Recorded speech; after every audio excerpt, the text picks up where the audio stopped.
This channel does not promote any violent, harmful, or illegal activities. All content provided by this channel is meant for an educational purpose only.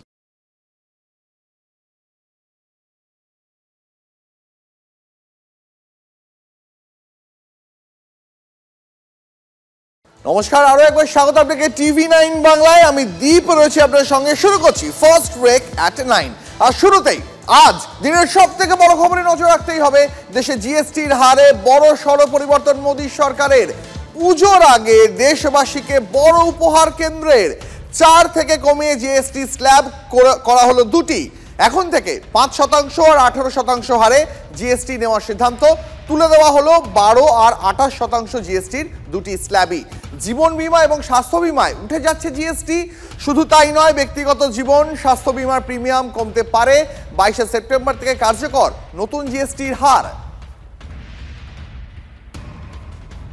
Common man and middle class items में there is a complete reduction.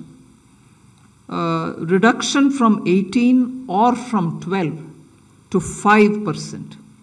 I list out those items, all of whom have come to 5% from either 18 or from 12. Hair oil, toilet soap, soap bars, shampoos, toothbrushes, toothpaste, bicycles, tableware, kitchenware and other household articles have all come to 5. Similarly, reduction of GST from 5% to nil. 5 से 0 में जाने वाले items indicate कर रहा हूं। জীবন বীমা ও স্বাস্থ্য বীমায় উঠে যাচ্ছে জিএসটি, যার মানে এবার থেকে ব্যক্তিগত জীবন এবং স্বাস্থ্য বীমার প্রিমিয়াম কমতে পারে, যার ফলে অনেকটাই সুরাহা পাবেন মধ্যবিত্তরা। বীমা করার প্রবণতা বাড়বে, সুনিশ্চিত করা যাবে সাধারণ মানুষের স্বাস্থ্য। Say that to you. Exemption of GST on all individual life insurance policies,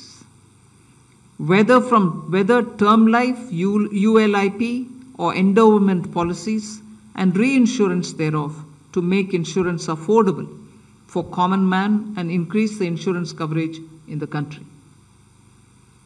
Exemption of GST on all individual health insurance policies, including family floater policies and policies for senior citizen, and reinsurance thereof to make insurance affordable for the common man and increase the insurance coverage in the country. 22 September থেকে কার্যকর নতুন জিএসটির হার। এর পাশাপাশি দৈনন্দিন ব্যবহার করা হয় এমন অন্তত 175টা জিনিসের দাম কমতে চলেছে। এই খবরে সাধারণ মানুষ তাদের মধ্যে কি প্রতিক্রিয়া শোনাই আপনাদের। ভালো স্টেপ। আজ পর্যন্ত ইন্ডিয়াতে কোনো একটা ট্যাক্স বার্ডেন দেওয়ার পরে ওটাকে রিডিউস করে পাবলিককে রিলিফ দেওয়া হলো না। এটা আজকে প্রথম দেখছি আর খুব ভালো স্টেপ হয়েছে। रोज़मर्रा की जो चीज़ें हैं उस पर इन्होंने जीएसटी कम किया है, इससे आम जनता को राहत मिलेगी। জীবন বীমা এবং স্বাস্থ্য বীমা এটা আমার সবচেয়ে ভালো লেগেছে। এটা লোকের দরকার জিনিস। এটাতে কেন মানে 18, তাও আবার 18% ট্যাক্স ছিল, এটা কিন্তু আমার খুব ভালো লেগেছে। এই মুহূর্তে আমাদের সঙ্গে রয়েছেন আমার সহকর্মী সায়ন্ত। আমি সরাসরি সায়ন্তের সঙ্গে কথা বলবো। তার পাশাপাশি অর্থনীতিবিদ মহানন্দ কাঞ্জিলাল, তিনিও আমাদের সঙ্গে থাকবেন, তার সঙ্গেও কথা বলবো। শুরুতে একবার সায়ন্তর কাছে যাই। সায়ন্ত, প্রধানমন্ত্রী স্বাধীনতা দিবসের দিন বলেছিলেন বড় উপহার দেশবাসীর জন্য অপেক্ষা করছে। গতকাল নতুন যে জিএসটি 2টি স্ল্যাব ঘোষণা করা হলো, 5 আর 18। সাধারণ মানুষের ব্যবহারের যে সমস্ত জিনিস 175টা এমন জিনিসের দাম কমছে।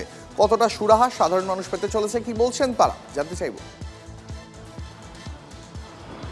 একদমই। দেখো, এই জিএসটি অর্থাৎ পণ্য পরিষেবা করে যে আমূল পরিবর্তন আনলো, যেটা আগামী 22 সেপ্টেম্বর থেকে দেশে লাগু হতে চলেছে, তাতে যে সিদ্ধান্ত নেওয়া হয়েছে তা কিন্তু অত্যন্ত গুরুত্বপূর্ণ। এবং সাধারণ মানুষ কিন্তু মূলত স্বাস্থ্য বিমা এবং জীবন বিমা নয়, যে সাধারণ গৃহস্থলীর যে জিনিসপত্র রয়েছে তাতেও কিন্তু অনেকটা তাদের সুরাহা হবে। তাদের দাম এবং তাদের যে কর তাদের যুক্ত করা হতো, সেই কর অনেকটাই লাঘব হয়েছে। 5% এবং 18% এই দুটো মাত্র স্ল্যাব থাকছে, অর্থাৎ বাকি যে 12 এবং 28% সেই স্ল্যাব উঠে যাচ্ছে, এবং সেটাই ঘোষণা করেছেন কেন্দ্রীয় অর্থমন্ত্রী। স্বাভাবিকভাবেই 5% নেমে আসায় বেশ কিছু জিনিস, যেগুলো নুডলস হোক, খাবারের সামগ্রী, দুধ, সহ একাধিক জিনিসপত্র যেগুলো মানুষের নিত্যদিনের রান্নায় লাগে, নিত্যদিনের সংসারে লাগে, সেই জিনিসপত্রের দাম অনেকটাই কমে যাবে এবং তাতে কিন্তু তারা কোথাও যেন না তারা আশ্বস্ত বোধ করছেন যে এই ধরনের দাম কমে যাবে। স্বাভাবিকভাবে সাধারণ মানুষ খুশি। সাধারণ মানুষ একটা কথা বলছেন, যে জিএসটি নিয়ে গত কয়েক বছর ধরে নানান বিতর্ক চলছিল, দাম বেড়ে যাচ্ছিল একাধিক জিনিসপত্রের, সেই জিএসটি অনেকটাই লাঘব করা হয়েছে। একেবারে শান্ত। আমাদের তোমার সঙ্গে আরো কথা বলবো, তবে তার মধ্যেই আরো একবার দর্শকদের জানিয়ে রাখি, দুধ এবং পাউরুটি যা প্রত্যেক দিন বাড়িতে লাগে অধিকাংশ গৃহস্থেরই, তার উপর থেকে জিএসটি উঠে যাচ্ছে। এর পাশাপাশি কেন্দ্রীয় অর্থমন্ত্রী তিনি গতকালই জানিয়েছেন, মধ্যবিত্ত যে জিনিসগুলো স্বপ্ন দেখে, টিভি, ফ্রিজ, এই সমস্ত জিনিস এগুলো মধ্যবিত্তের বাড়িতে প্রয়োজনীয়, সেই সমস্ত পণ্যের ওপরেও জিএসটি কমে 18% করা হচ্ছে। এর ফলে সেই জিনিসগুলোর দামও দ্রুতই কমতে পারে এমনটাই আশা করা যাচ্ছে। সাধারণ মানুষ তারা কি বলছেন আরো একবার শুনবো। অনেস্টলি যদি এটা ইমপ্লিমেন্ট করা হয় তাহলে ডেফিনেটলি কমন ম্যানগুলো ডেফিনেটলি একটা বেনিফিট পাবে। Government is trying their own best, but this profit earning motivation যে কোম্পানিগুলোতে আছে সেগুলো যদি কমানো যায় তাহলে কমন ম্যান খুবই হেল্পফুল হবে। अच्छा प्रयास है गवर्नमेंट का और it is ongoing process. They will always review क्या करना क्या नहीं करना। It's a good thing, we should welcome it. আমাদের সঙ্গে এই মুহূর্তে অর্থনীতিবিদ মহানন্দা কাঞ্জিলাল রয়েছেন, সরাসরি তার সঙ্গে কথা বলবো। মহানন্দাদি, দিওয়ালি, পুজো এসব কিছুর আগে কেন্দ্রের বড় উপহার বলা হচ্ছে এটাকে, দুটো জিএসটি স্ল্যাব কমে গেল, এখন থেকে দুটোই জিএসটি স্ল্যাব 5 আর 18%। মধ্যবিত্তের জন্য কতটা আশার খবর? দেখো, প্রথমেই বলি, ভারতবর্ষের এখন যে কতগুলো সাম্প্রতিক অর্থনৈতিক সমস্যা, তার মধ্যে একটা হচ্ছে মুদ্রাস্ফীতি, অর্থাৎ জিনিসপত্রের দাম বৃদ্ধি, এবং আরেকটা যেটা হচ্ছে চাহিদার অভাব।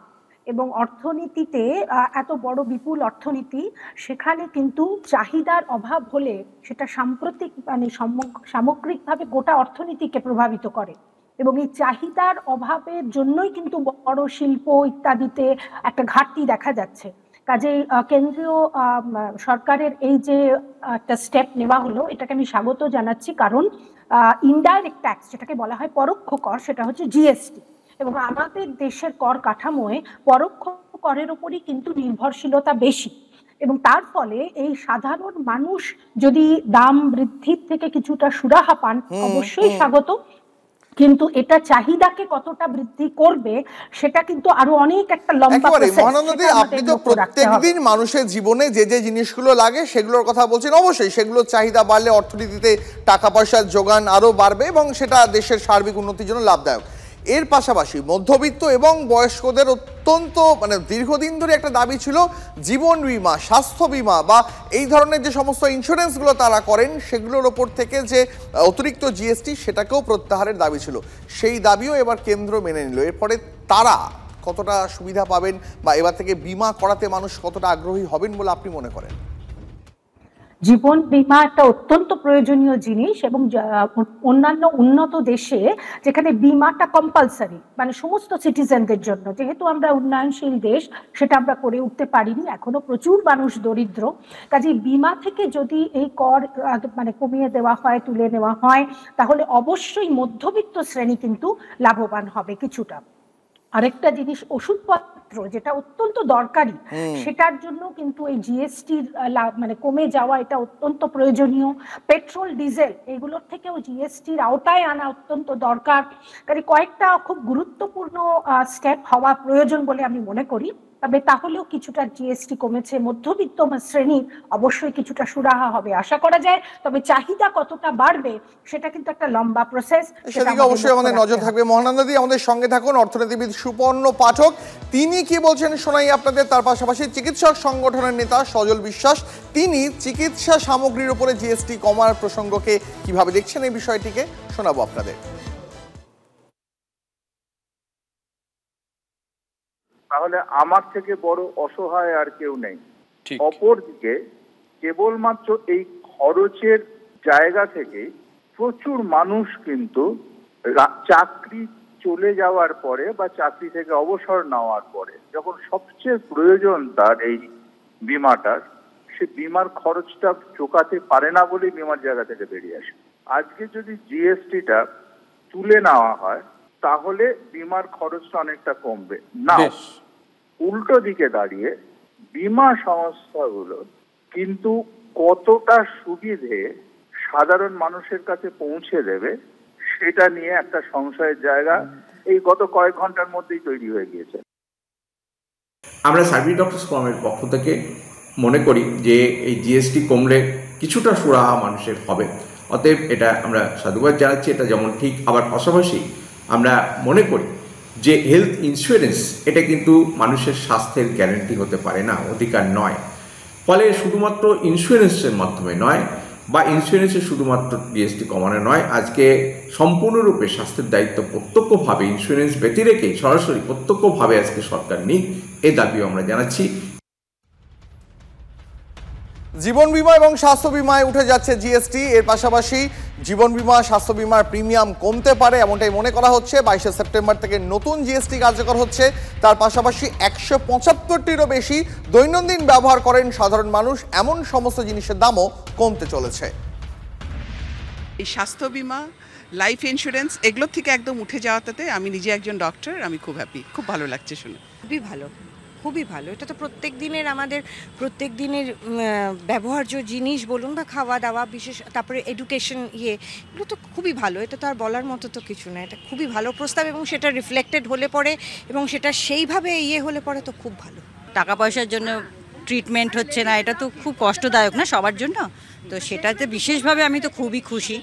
আর এই রোজকার জিনিস যে আমাদের রোজকার চলার জন্য যেসব জিনিস লাগে সেগুলো তো মানে আম জনতা সবাই এটার সুফল পাবে। এটা একটা বিরাট উপকার হবে, বিরাট সব লেভেলে আর কি। আমি নিজে একজন ক্যান্সার পেশেন্ট, সুতরাং এই যে medicines plus insurance, mediclaim insurance যেগুলো, এটার মধ্যে যদি কোনো অ্যাডভান্টেজ দেওয়া হয় সেটা অলওয়েজ ওয়েলকাম। ইন্স্যুরেন্স তো হেলথ ইন্স্যুরেন্স তো ভেরি এসেনশিয়াল ছিল, মানে খুবই দরকার ছিল, যেটা মানে করে দিয়ে মানে অনেক অনেক অনেক সুবিধা হবে সবাইয়ের। নিত্য প্রয়োজনীয় জিনিসের দাম যদি কমে থাকে তাহলে সাধারণ মানুষের খুবই উপকৃত হবে এবং যারা পেশেন্ট, যারা মানে অনেক মানে কি বলবো দুরারোগ্য ব্যাধিতে ভুগছে, তাদের ওষুধ অনেক দাম, তা সেগুলো যদি কম হয় তাহলে আমাদের সত্যিই খুব